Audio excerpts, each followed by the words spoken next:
a gente vai ter.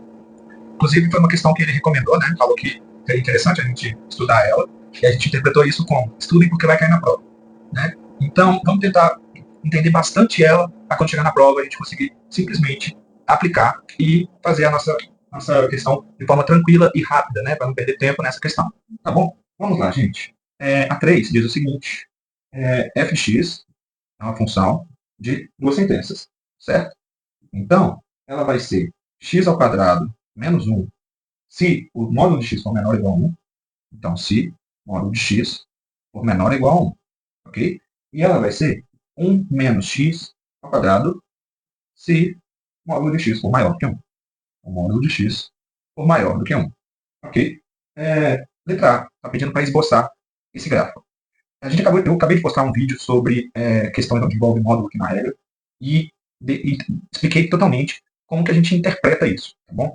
A interpretação disso, gente, é um intervalo, tá bom? É um intervalo que vai acontecer, por exemplo, aqui nesse caso, né? Se eu tenho aqui uma reta numerada, a gente tem aqui o 0, 1, 2, menos 1, menos 2, certo? O módulo de x, quando que o módulo de x é menor ou igual a 1? Por exemplo, se eu tenho meio, o módulo de meio é meio, e meio é menor do que 1, certo? Se eu tenho menos meio, o módulo de menos meio também é meio, que também é menor do que 1.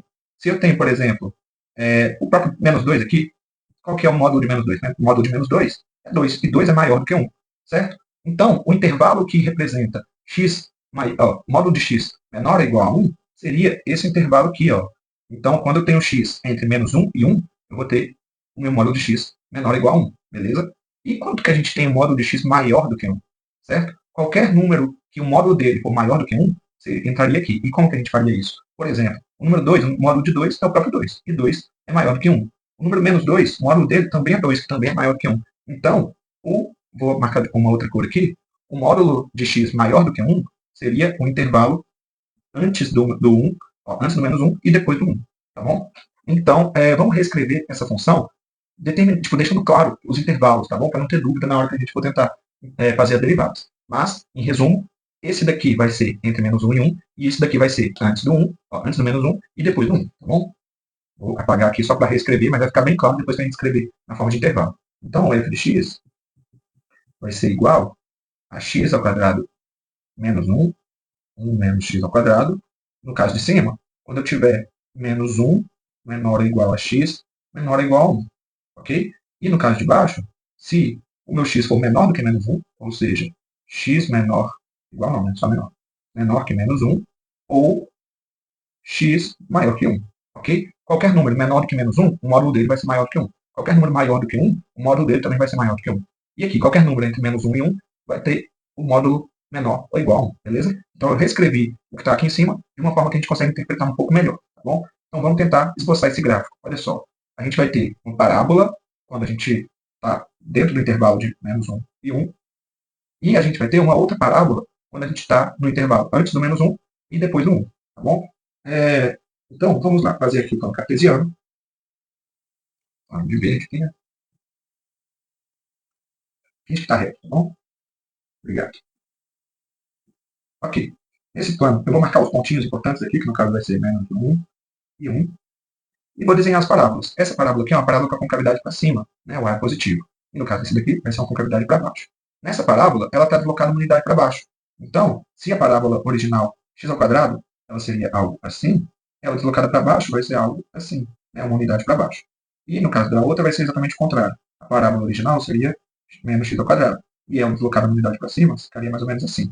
Certo? Eu vou deixar a ideia só da parábola certa aqui. E aqui também. Lembrando, então, gente, que o termo independente, aqui no caso menos 1 e 1, ele só vai deslocar ou para baixo ou para cima, tá bom? Então, no caso, deslocou para baixo, no caso, deslocou para cima. Porém, eu só falei aqui essas características, né, a concavidade e o deslocamento, para a gente tentar enxergar como é que ela vai ser. No caso, então, antes do menos 1, eu vou ter essa parábola com a concavidade para baixo, certo? E essa parábola, antes do menos 1, ela seria algo assim, certo? Ok. Nesse intervalo aqui, ou melhor, perdão, desculpa, tá errado. Vamos lá. Antes do menos 1, eu tenho essa regra aqui, concavidade para baixo. Então, a minha parábola vai ser algo assim. Vamos só ver se no ponto menos 1 o valor vai ser esse mesmo. Né? Se eu falar que meu x vale menos 1, 1 menos 1 ao quadrado, né? 1 menos 1 ao quadrado.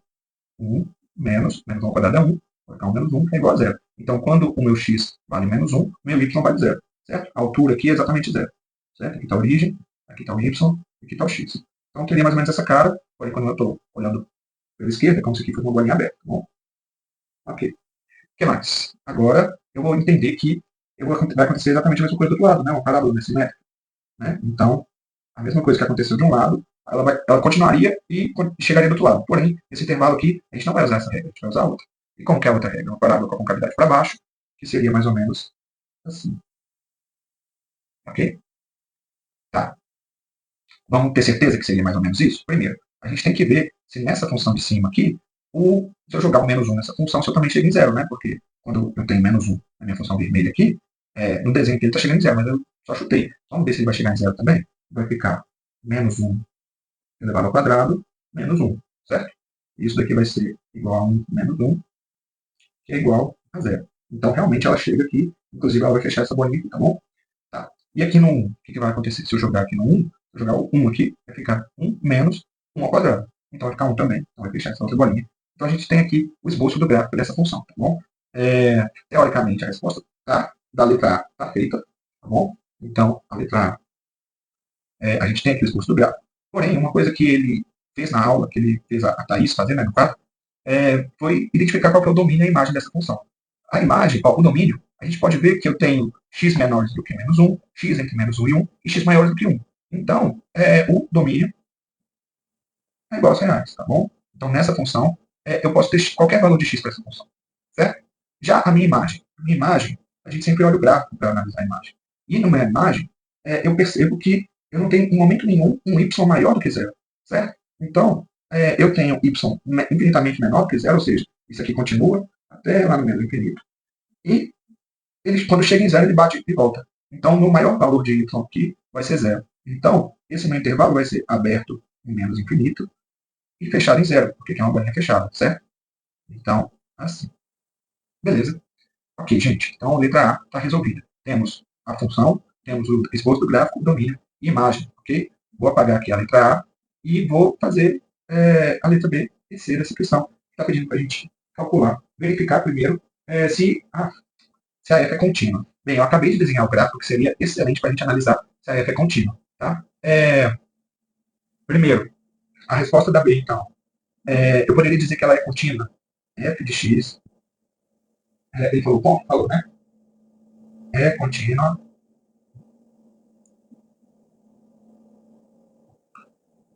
em x igual a menos 1 e x igual a 1, vírgula, pois não há saltos no gráfico. Certo? Essa seria a análise visual através do gráfico. Porém, tem uma forma interessante de expressar a continuidade também, que é pela definição de continuidade. O que precisa para uma função ser contínua? Os limites laterais precisam ser iguais à função do ponto. Certo? A gente tinha uma parábola que emendava em outra parábola, que emendava em outra parábola, certo? Algo assim. Ok, nesse ponto aqui, menos 1, o que a gente tem?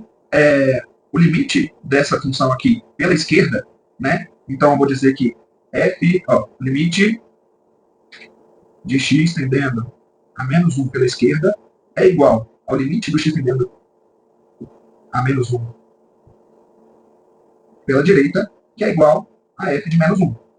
Ok? Por quê? Tanto o limite vai dar esse ponto, o limite pela esquerda vai dar esse ponto, quanto o limite pela direita também vai dar esse ponto, e a função de menos 1 nesse ponto também é zero. Tá bom? Então, o limite pela esquerda dá zero, o limite pela direita dá zero, e a função do ponto dá zero. Portanto, ela é contínua nesse ponto. No lado de cá, a gente vai ter a mesma coisa. Então, a gente tem aqui do lado de cá que o limite de x tendendo a 1 pela esquerda é igual ao limite de x tendendo a 1 pela direita, que é igual a f de x, f de 1.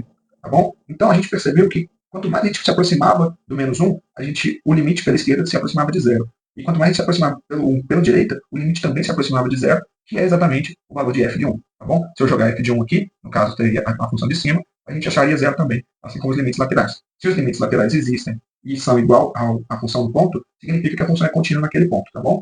Então, uma forma de de responder seria essa, tá bom? Então, eu vou escrever aqui uma outra opção de resposta. Então, f de x é contínua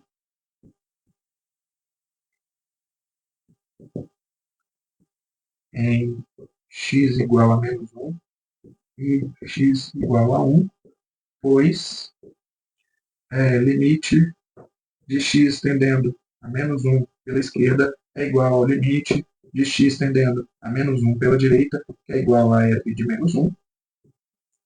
E a mesma coisa para o 1, tá bom? Vou tentar fazer aqui, se não couber, vocês entenderam a ideia. Então, seria o limite de x tendendo a 1 pela esquerda, que é igual ao de, no caso aqui, né? f de x, f de x. Então, é o limite de f de x com x tendendo a 1 pela esquerda, que é igual ao limite, limite de x tendendo a 1 pela direita, de f de x, que é igual a f de 1, ok? A gente viu isso pelo gráfico, a gente viu isso, viu que não tinha salto, então temos aqui duas opções de resposta para a letra B. Está perguntando sobre a continuidade nesses pontos, tá bom? Vamos para a próxima letra, que é a letra C. Vamos lá, gente. Letra C. Calcular a derivada lateral, certo? Derivada pela esquerda. Ó, derivada da função no ponto menos 1 pela esquerda, derivada da função no ponto menos 1 pela direita. Por aí vai, vamos para C. O que a gente tem, gente? F' de menos 1 pela esquerda é o seguinte. É basicamente a derivada de f de x para um valor tipo, minimamente menor do que menos 1. Tá bom? Se ele é menor do que menos 1, ele se encaixa aqui, concorda? Se ele é menor do que menos 1, eu vou derivar essa função. Tá bom? Então, vai ser a derivada de menos 1 pela esquerda, que é igual à derivada dessa função aqui no ponto menos 1. Qual é a derivada dessa função? Se a gente usar a regra da potência, primeiro, isso aqui é uma constante, a derivada da constante é zero. Isso aqui eu vou usar a regra da potência, que a gente tem 1, né? Multiplicando aqui, no caso menos 1. Então vai ficar, a derivada disso vai ficar menos 2x, certo? Seria menos 2x. Porém, o x aqui é menos 1. Então, a derivada disso vai ficar menos 2 vezes menos 1, que é igual a 2. Beleza? Então, a derivada desse ponto tendendo pela esquerda, porque não dá para derivar naquele ponto, né? A gente viu que é uma cúspide, basicamente. Certo? A gente tem uma diferenciação aqui nas funções. A função vai ser diferente pela esquerda e pela direita. Então, nesse ponto eu não tenho derivada. Porém, pela esquerda, a minha derivada é positiva. É uma reta crescente aqui. Tá bom? Vamos ver pela direita o que está acontecendo? Vai ser f' de menos 1 pela direita, que é igual a f' de menos 1. Eu já escrevi, tipo, aqui eu percebi agora que ficou escrito repetido, né? Não precisava dessa parte aqui do meio. Então, como é um valor levemente maior do que menos 1, levemente maior do que menos 1 está aqui nesse intervalo, certo?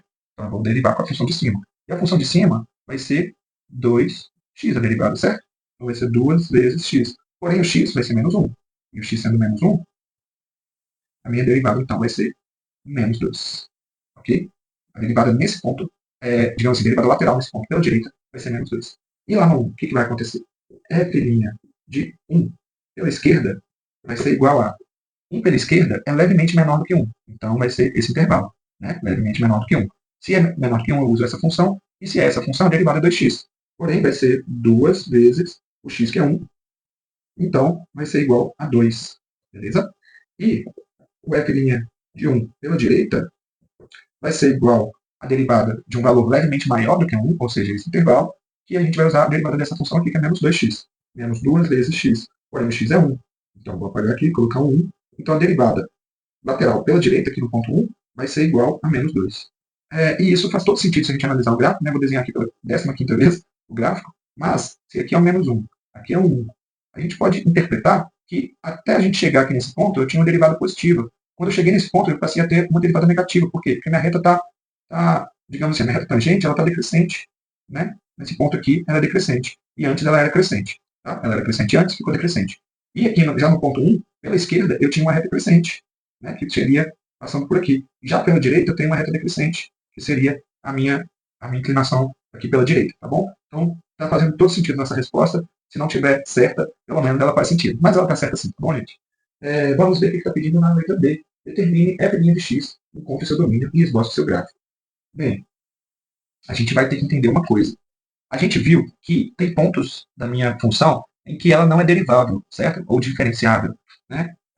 Então, esses pontos, eles não podem fazer parte do domínio da minha função derivada, certo? Se eu derivar a minha função, aqueles pontos ali, eles não vão fazer parte do domínio dessa nova função, que é a função derivada da minha f de x, tá bom? Então, na letra D, a gente vai ter o seguinte, eu vou ter que a derivada da função de cima, no caso, vai ser igual a 2, vou escrever aqui, né, aqui, f de x, f' de x vai ser igual a, primeiro, ela vai ter duas sentenças, porque em um certo intervalo, a minha derivada é 2x. No outro intervalo, a minha derivada é menos 2x. Então, duas sentenças. Então, eu vou ter que ela é 2x se o x, quando o x é menor, está entre menos 1 e 1, a gente vai ter essa derivada aqui, certo? Porém, eu não posso mais ter o igual a 1, porque quando ele é igual a 1, eu não tenho derivada. Então, vai ficar simplesmente 1 menor que x, menor que 1. Então, nesse intervalo, sem incluir o menos 1 e 1, né, que eu tinha esquecido o menos aqui, a minha derivada vai ser 2x. Agora, quando eu tenho x menor do que 1 ou x maior do que 1, a minha derivada vai ser menos 2x. Se x menor do que menos 1 ou x maior do que 1. Beleza? Tá. Por que eu tirei o sinal de igual daqui? Porque a minha derivada não existe para quando x for igual a menos 1. Beleza? A gente viu lá que no ponto menos 1 e 1 é uma cúspide, então não tem derivada nesses pontos. Tá bom, gente? Então, deu para explicar aqui cada ponto dessa questão e dá para a gente avançar um pouco mais. Vamos ver se a gente consegue fazer a 4. Bom, vai ficar com um vídeo diferente. Assistam os vídeos, estudem, e é isso. Valeu!